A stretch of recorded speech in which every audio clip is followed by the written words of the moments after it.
I wanted to share this article. This came out March 17, 2026. It's a 10-minute read. It's from almcorp.com. And they say in March 2026 marks a line in the sand. Meta has formally updated its content guidelines, launched new enforcement tools, and published data that confirms its month-long push to reward original creators is already producing measurable results. This is not a future tense announcement. These changes are live. It's saying that they affect anyone producing reels, running reaction style content, managing aggregator pages. And I didn't know what that was, so I had looked it up. And it's like our profiles that curate, repost, or aggregate content from other users within a specific niche, often providing credit to the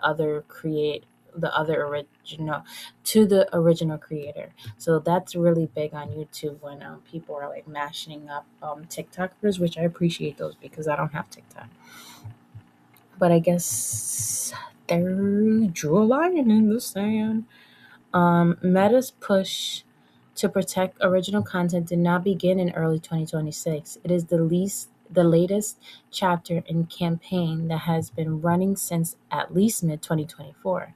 At that point, Instagram began removing aggregator accounts, pages that built followings by reposting other creator content from its recommendation system. Rather than showing reposts in Reels or Explore, Instagram algorithm was quietly redirected to surface the original version of a clip wherever possible.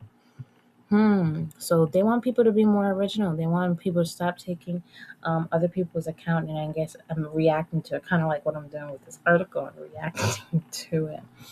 I'm not really. I'm making it. I'm aware. People don't read no more. We just watch.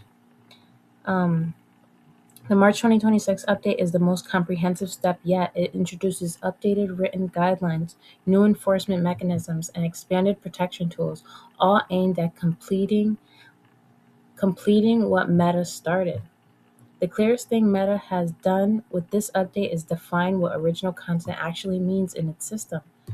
I like that. So we'll see. The clearest thing Meta has done with this update is define original content, but the definition extends into more nuanced territory about third-party content. A reel that incorporates third-party content, remixes, overlays, clips from other sources can still qualify as original, but only under specific conditions. The focus must be the creator's on-screen presence, and they must be presenting something genuinely new.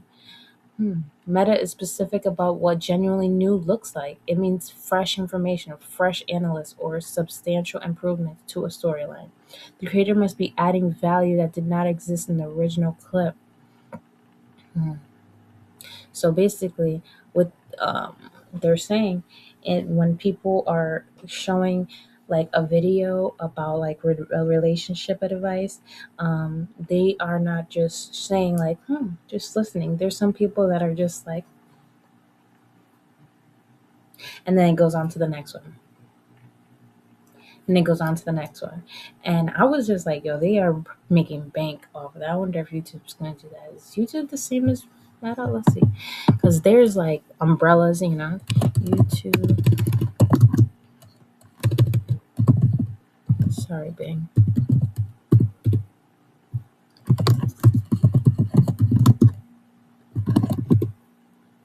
No, YouTube is not Meta. YouTube is owned by Alphabet. Google, while Meta, formerly Facebook, owns Facebook, Instagram, WhatsApp, and Threads, they are distinct competitors in the digital advertising social media landscape. Through Meta often directly competes with YouTube for creator content and advertising revenue. Ooh, so Meta often. Okay. So YouTube and Meta are two different things. So Meta doesn't want that on IG. They're like, don't bring that bringing you mashing up YouTube, mashing up Instagram, mashing up TikTok. Let's see, is TikTok better? Wait, did it say something about TikTok? No, it didn't.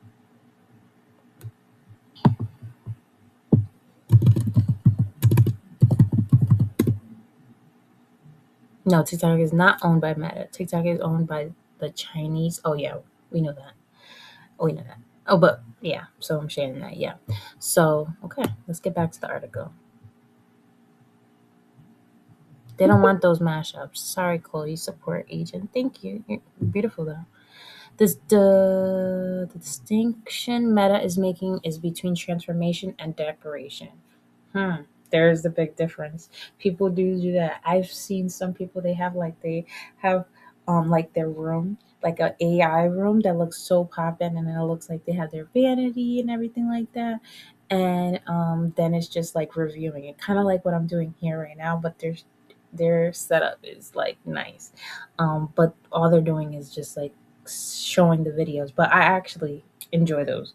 So that's kind of and I think it's unfortunate for them because I mean, how do we? So there's a lot of videos that don't end up in my algorithm because of things that I do watch. Sometimes I just want to watch this. Sometimes I don't want to watch that.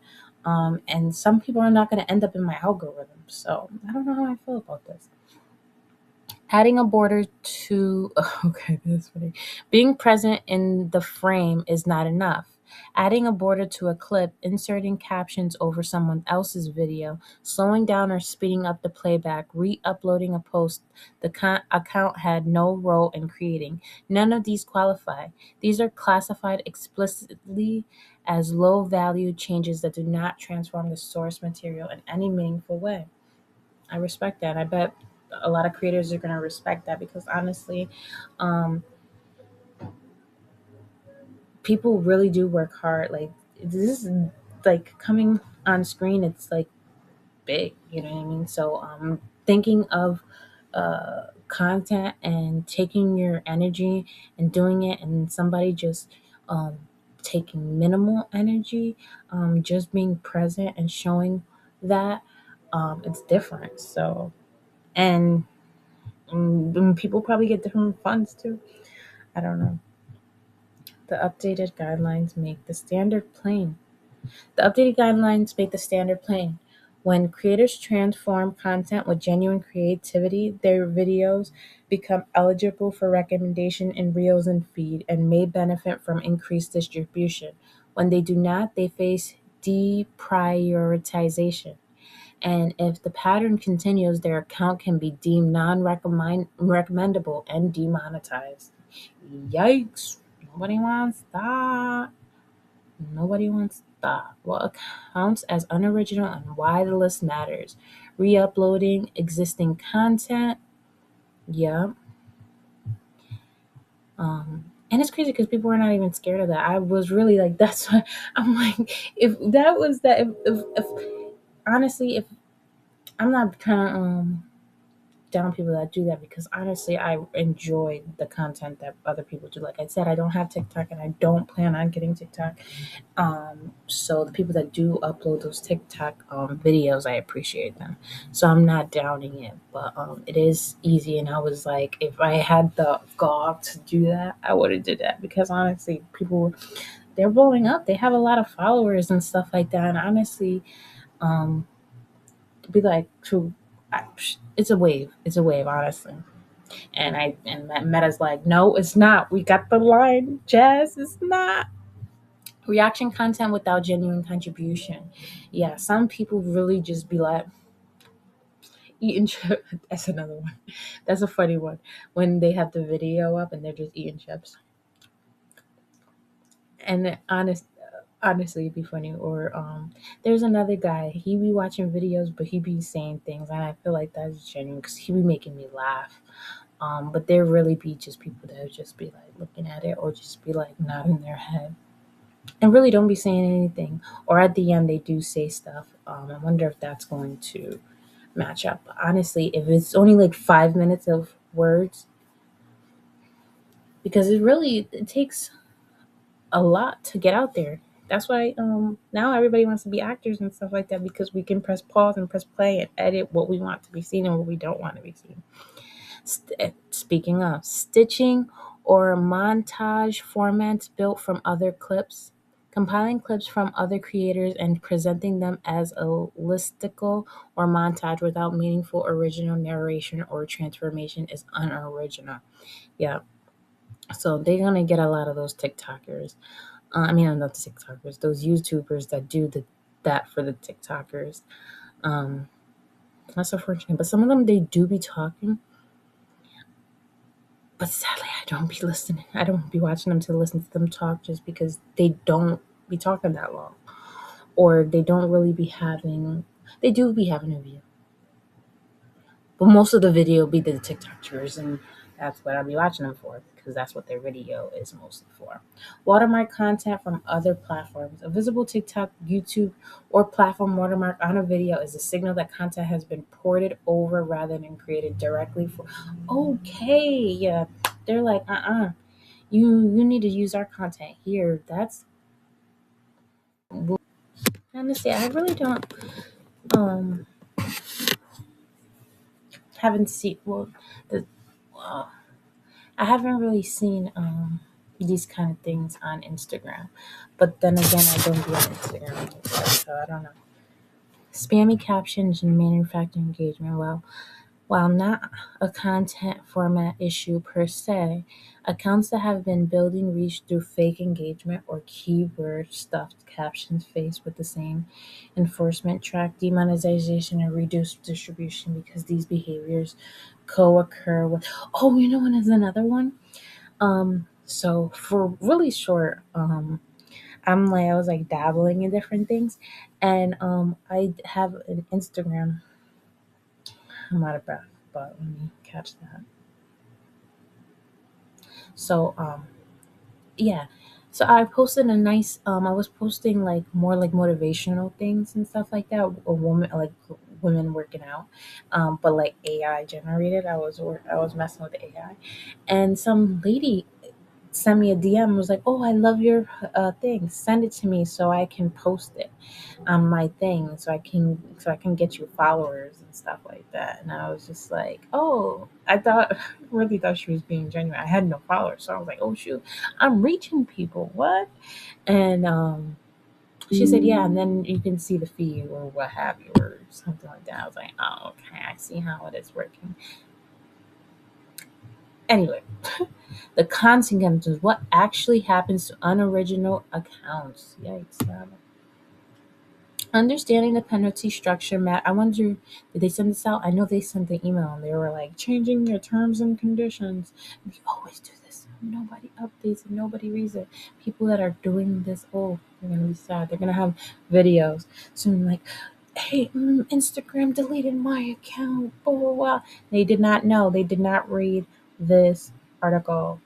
Understanding, or any other articles out there, the consequences, what actually happens to unoriginal accounts. Understanding the penalty structure matters because it is not a single strike system. Meta has set up a graduated response. Mm. If an account is identified as repeatedly sharing unoriginal content, the first consequence is reduced distribution. How do you really know? So, like, okay, because some people don't read their emails. A lot of people don't read their emails. I'm pretty geeky. I read my emails because that's my social media. But some people don't read their emails, and this is people's business, so they should be reading terms and conditions. And now that I'm on, like doing like YouTube or more face front, I'm gonna have to be reading these terms and conditions more. And I can say that I do skim. Do I get a point for that? No, I get a point because I'm a little aware, right? If this means the content is shown to fewer people, and a lot of people like, oh, I'm shadow banned and stuff like that, might be realized, or some people might be like, "Psh, I might be having a bad distribution week, and they don't might not catch on to the pattern, and yikes, someone moved their cheese. They didn't realize it. Smelling, um, they're not smelling it on the horizon, the change on the horizon. Shout out to who moved my cheese. This means the content is shown to fewer people and accounts posts appear lower in recommendation feeds. Crucially, this reduction applies to everything the account posts, not just the offending content. An account that regularly posts unoriginal content will see its original post also receiving reduced reach as a result. Yikes, that sucks. But it was gonna come. It was gonna come to it. A time. The content protection tools what creators can now use. The flip side of the enforcement update is the expansion of tools available to original creators who want to protect their work. That is awesome. People should intellectual property and it should be protected. Metal metal Meta launched its content protection feature in November 2025. As of March 2026, it is testing significant enhancements to that tool. The content protection tool available through the professional dashboard does the following automatically. It scans Facebook and Instagram for reels that bear similar traits to a creator's original upload. So those creators that are doing workout and then they have a voiceover of someone else is proud. I wonder, but they are doing genuine, um, changing it genuinely, right? Showing their own workout, their own progress. It scans face when a match is detected. The creator receives an alert. They can then review the flagged content and decide how to respond, whether that is reporting the account, requesting removal, or simply monitoring the situation. The enhanced version of the tool now in testing adds impersonation detection. Oh, impersonation detection. This is a separate problem from the content theft, but it often overlaps. Impersonator accounts not only steal a creator's content, they pose as the creator themselves, potentially misleading followers and siphoning audience trust. The new so that is sick. So it's humans doing that. It's humans doing that. Because honestly, like in my eye, I'm like, this only can be AI. It's AI. Humans is doing that. And humans are, yeah. The new enhancement alerts creators to potential impersonator accounts and provides a streamlined reporting flow, all within the same professional dashboard interface. Creators no longer need to navigate multiple menus or submit reports through separate systems. Yeah, a lot of people are going on YouTube on the little notes and saying, like, if somebody, I will never ask for money, or like those things like what the IRS says. We will never call you and ask you for your social security number. We will never call you and ask you for your bank account. That's what creators are doing. And that's why I was like scared to go on um face forward the on on the internet. But because people were doing this. But you could either be in the game or be ahead of it. Meta has confirmed that his this expanded capabilities will roll out to more creators who are using the content protection tool in the coming months. Creators who do not yet have access can apply for it directly through Facebook's Rights Manager. This is a meaningful operational upgrade. Before these tools existed, tracking down copied content was largely a manual process. Hmm. Yeah, somebody else I seen somebody else on YouTube. This is big. This is kind of awesome. I wonder if YouTube would do this or Google Alphabet. What this means for different types of creators, original video creators and storytellers. This update is almost entirely positive for this group. Yeah. Their content is the intended beneficiary of the expanded distribution. If they have been frustrated by seeing their reels appear alongside cheap re-uploaded, that's the truth. People, I could imagine. You see how many times I'm like stuttering. I'm trying to learn. Some people really work hard and they look so divine in their videos, and they hard work hard. Reaction content creators. Okay, I'm kind of reacting to this article, kind of talking to me right now. Let's read this. This is the most directly affected group. Creators I'm not this kind of creator, but creators who built channels around reacting to other videos need to evaluate how much genuine commentary and analysis they are adding. The format is not banned. A creator who brings original knowledge, humor, or meaningful perspective to a reaction video can still qualify as original. Like Mr. Let Go. Yeah. He does that. He does the mashup videos, but he is original. He's funny. He taught me um things. He's a character. Um, but yeah, so this wouldn't affect him. A creator who watches along silently or adds only minor commentary does not. Yeah, I've been seeing this a lot, and I'll be like, yo, if I had the audacity, and I'm glad I'm learning that it is audacity. Does they give you confirmation? The bar has moved, and some creators in this space will need to substantially rethink their format. I respect that. Oh, brand pages and marketing teams. So this will affect what this means for different type of creators. Okay, brand pages. Brands that have been reposting user-generated content, sharing viral clips, or running aggregator-style content to maintain posting frequency face the same originality requirements of individual creators. A brand page that primarily reposts third-party content will face reduced distribution. Social media teams managing these pages need to build original content capacity or ensure that any third party content is used in ways that meet okay marketing brands. I have things to say about that. I can't think of it right now, but marketing, small businesses, right? How to adapt your content strategy right now. Audit your existing content. Check your account status.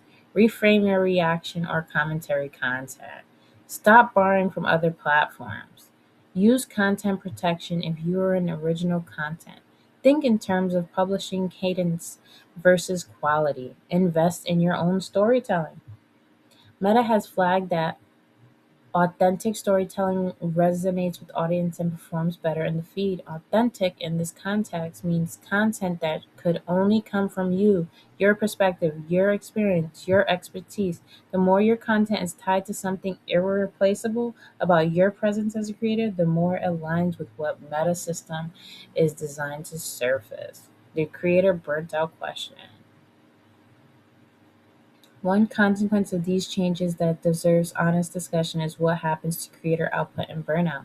Meta's new standards eliminate some of the lower effort content format that creators use to maintain posting consistency when inspiration was running low. Reaction videos, quick repost, and curated compulations served a functional purpose beyond being cheap. They gave creators a way to stay visible without having to generate an entirely new creative. Yes, they were leveraging other people's content. That's a fact. And it was giving them more. They were being able to show up more. Um, that's a fact.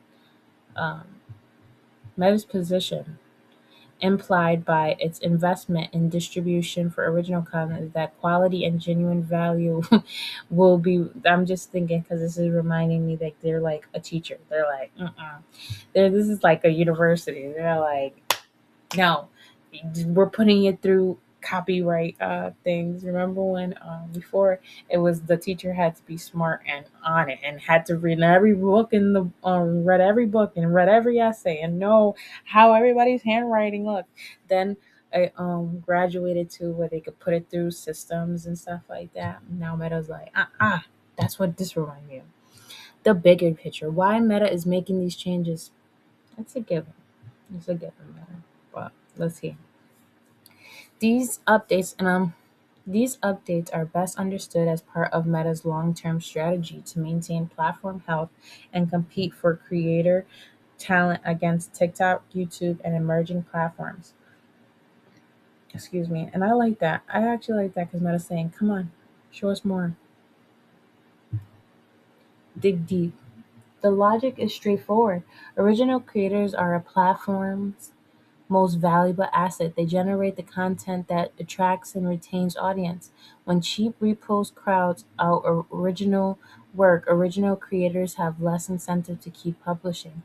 I respect that. Honestly, I want to think about that because it's like now everything is so saturated. It is flooded. Audience is flooded with duplicate content. Disengage or migrate to better curated platforms. That is a fact. They're saying like they'd rather go to somewhere that is more clean. That I do my YouTube sometimes it does get like exploded with the same thing. especially with those mashups, those TikTok mashups. I don't mean to be that guy, but I guess it's so it can. I think I understand what it's saying. It feels like a crowded room with just a whole bunch of laundry everywhere. Nothing is folded. You know what I mean? That's what it's given. Like, um, disengage, or they want to migrate to a better curated platform, something that's showing like, yeah. Meta has been explicit that maintaining a strong relationship with original creators is key to platform growth. Frequently asked questions: what is Meta's official definition of original content? We know that. What types of content are now considered unoriginal? What happens to an account that consistently posts an original? Deactivate it? Just kidding. They give them chances. Are reaction videos completely banned? No. Can an account that has been penalized or for unoriginal content recover? Probably yes. Yeah, they can. What's the content protection tool and how do I access it? We read that. Do these rules apply to brand pages? Yes. Um, update failed. Okay. How does Meta detect duplicate? Okay, we read that. How many accounts did Meta remove? Oh, Meta removed more than 20 million accounts impersonating large content creators. Impersonation reports dropped by 32% as a result. The first half of 2025 alone, Meta took action against more than 500,000 accounts for spammy behavior, for fake engagement, including account demotion, reduced distribution, and demonetization. Earlier in that same period, Meta removed 10 million profiles impersonating large content producers. Wow. Wow. Does people's really be doing it? Yeah. Netflix documentary's about to be crazy. Does sharing someone else's post on Facebook count as unoriginal content? Say native. Does sharing someone else's post on if you do it regularly, probably native using stand. Let's see. Okay. What is the best way to adapt the reaction or commentary based data? Will these changes affect how content is shown? Okay.